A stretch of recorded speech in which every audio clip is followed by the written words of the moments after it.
Hello everyone, आज हम लोग समझेंगे ह्यूमन हार्ट। ह्यूमन हार्ट जो है वो मेसोडर्मली डिराइव्ड ऑर्गन है and it is the first organ which is form during the embryonic life.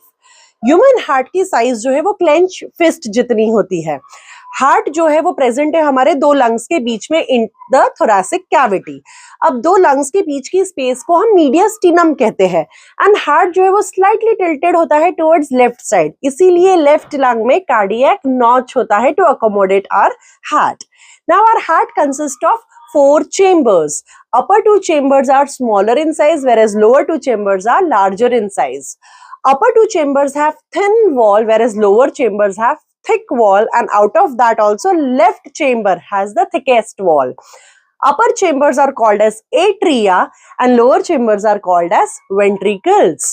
अब ये एट्रिया जो है दोनों एक दूसरे से बाइफर्केटेड है by one septum which is a thin muscular septum called as interatrial septum. Similarly, ventricles be separated by one septum and that is thick muscular septum called as interventricular septum. इसी तरह से दो atria दो ventricle से भी separated है by thick fibrous tissue which is called as atrioventricular septum. इसी atrioventricular septum पे स्पेस होती है जिससे रिस्पेक्टिव साइड के एट्रिया एंड वेंट्रिकल्स कम्युनिकेट कर पाए एंड वहीं पे कुछ वाल्व्स प्रेजेंट होती है in order to prevent backflow of the blood. हमारी जो हार्ट है उसको टोटल 3 वॉल्स है। सबसे इनरमोस्ट वॉल को हम एंडोकार्डियम कहते हैं, बीच वाली वॉल को हम मायोकार्डियम कहते हैं which is made up of cardiac muscular tissue and outermost wall को हम एपिकार्डियम कहते हैं।